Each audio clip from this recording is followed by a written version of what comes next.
हमारे गुरुजी कहते हैं, न जाने कौन से घुड़ पर दया निधि लीज जाते हैं। इसका सर्वश्रेष्ठ उदाहरण सदन कसाई की कथा है, जिसके बारे में आज मैं आप सबको बताने वाली हूँ। सदन कसाई मांस बेचने का कार्य करते थे। जिस तराजू से वे मांस तौलते थे, उसमें बाट की जगह एक पत्थर रखते थे। वास्तव में वह पत्थर नहीं, सालीग्राम भगवान थे, परंतु सदन कसाई इस बात से अनभिज्ञ था। सदन कसाई को कीर्तन बहुत प्रिय था। वह कीर्तन करते हुए मांस का विक्रय करते थे।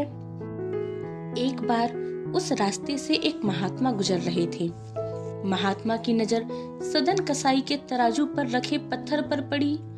महात्मा देखते ही पहचान गए कि ये कोई पत्थर नहीं, साक्षात सालीग्राम भगवान है। महात्मा ने सदन कसाई को फटकार लगाई और कहा, ये तुम क्या कर रहे हो? ये साक्षात सालीग्राम भगवान है। सदन कसाई ने माफी मांगते हुए कहा, महात्मा मुझे क्षमा करें, मुझे इसकी पहचान नहीं है। महात्मा सालीग्राम भगवान को लेकर वहां से निकल पड़े। उन्हें शुद्ध जल से स्नान कराया, इत्र लगाया, चंदन आदि लगाकर चांदी के सिंहासन पर बैठा दिया, सुंदर खीर का भोग लगाया और उनके सामने बहुत रोए। कहा, भगवान आप भी कहाँ एक कसाई के यहाँ बैठे थे, अब आप यहाँ सुख से विराजो। ठाकुर जी विराज गए। उसी रात्रि ठाकुर जी महात्मा के स्वप्न में आए और कहा, सुनो, सुबह होते ही मुझे सदन कसाई के पास छोड़कर आओ। महात्मा बोले, प्रभु वो मांस बेचता है, वह बड़ा ही अपवित्र है। उसने आपका प्रयोग मांस तौलने के लिए किया है, आप उसके पास वापस कैसे जा सकते हो? प्रभु बोले, कहीं पर हमें स्नान करने में सुख मिलता है, कहीं पर भोग में सुख मिलता है, कहीं माला पहनने में सुख मिलता है, वैसे ही सदन कसाई के यहाँ हमें उसके तराजू में लुढ़कने पर सुख मिलता है।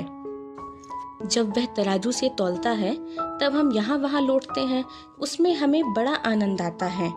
और तौलते वक्त जो वह कीर्तन गाता है वह मुझे अत्यधिक प्रिय है, इसलिए प्रातः होते ही तुम मुझे वहाँ छोड़ आओ।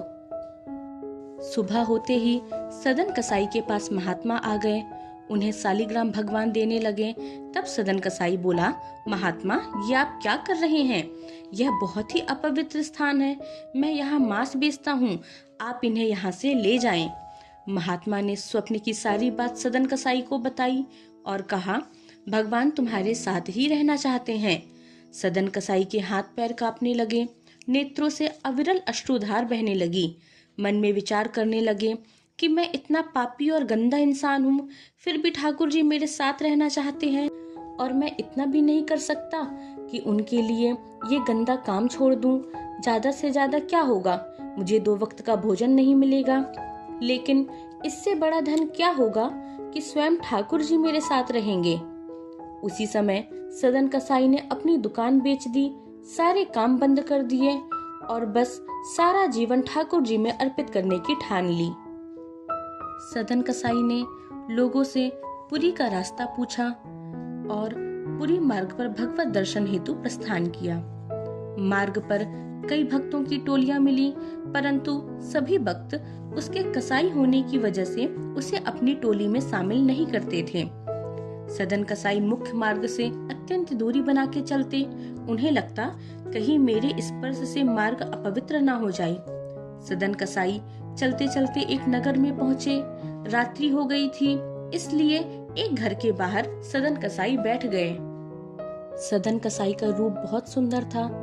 जिस भवन के बाहर वह बैठे थे, उस घर की युवती उनके रूप पर मोहित हो गई। उस युवती ने सदन कसाई को इशारा करके अंदर आने को कहा, परंतु सदन कसाई ने इशारे से उसे मना कर दिया। पर सदन कसाई के इशारे को युवती ने कुछ अलग तरीके से समझा। युवती को लगा मानो सदन कसाई यह कह रहे हों कि पहले तुम अपने पति का वध कर दो, तभी मैं तुम्हारे साथ रहूंगा। और उस युवती ने अपने पति की हत्या कर दी और बाहर आकर कहा, मैंने अपने पति को मार दिया है, अब तुम मेरे साथ चलो। यह सुनते ही सदन कसाई ने कहा, देवी तुमने यह क्या किया? मैंने तो यह नहीं कहा था कि तुम ये करो। युवती ने कहा, झूठ मत कहो, अब तुम्हारे पास एक ही रास्ता है कि तुम मुझसे शादी कर लो, अन्यथा मैं सभी को चिल्ला चिल्ला कर यह कह दूंगी कि तुमने मेरे पति की हत्या की है। सदन कसाई के मन में तो जगन्नाथ प्रभु थे। उन्होंने कहा, तुम्हें जो करना है करो, पर मैं तुम्हारे साथ नहीं जाऊंगा। युवती ने हल्ला करके सभी को इकट्ठा कर लिया और अपने पति की हत्या का आरोप सदन कसाई पर लगा दिया। सदन कसाई को राजा के सामने पेश किया गया। चूंकि सदन कसाई के पास सत्य का कोई प्रमाण नहीं था, इसलिए उन्होंने विवाद नहीं किया। बस इतनी प्रार्थना की कि हे राजन, आप मुझे जो भी दंड देंगे मुझे स्वीकार होगा। बस आप मुझे मृत्यु दंड ना दें, मुझे अभी अपने प्रभु के दर्शन करने हैं। राजा ने कहा, जिन हाथों से इसने युवक की हत्या की है उन हाथों को काट दो।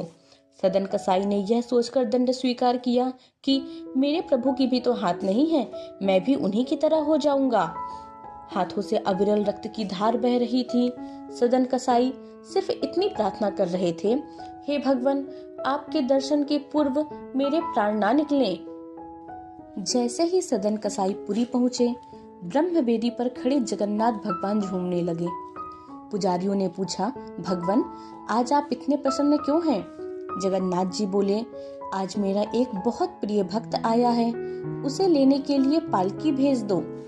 पुजारी जैसे ही पालकी लेके पहुंचे और लोगों से पूछना शुरू किया कि आप में से कौन जगन्नाथ जी के प्रिय भक्त हैं जिनके लिए स्वयं भगवान ने पालकी भेजी है।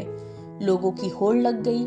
सभी स्वयं को जगन्नाथ जी का प्रिय भक्त बताने लगे, परंतु सदन कसाई कोने में चुपचाप खड़ा यह सोचकर खुश हो रहा था कि आज प्रभु के साथ साथ उनके सबसे प्रिय भक्त के दर्शन का सौभाग्य प्राप्त होगा।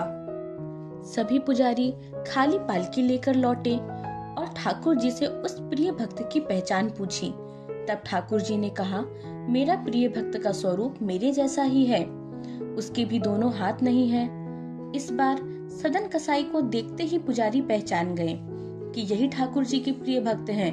उन्हें पालकी में बैठने को कहा।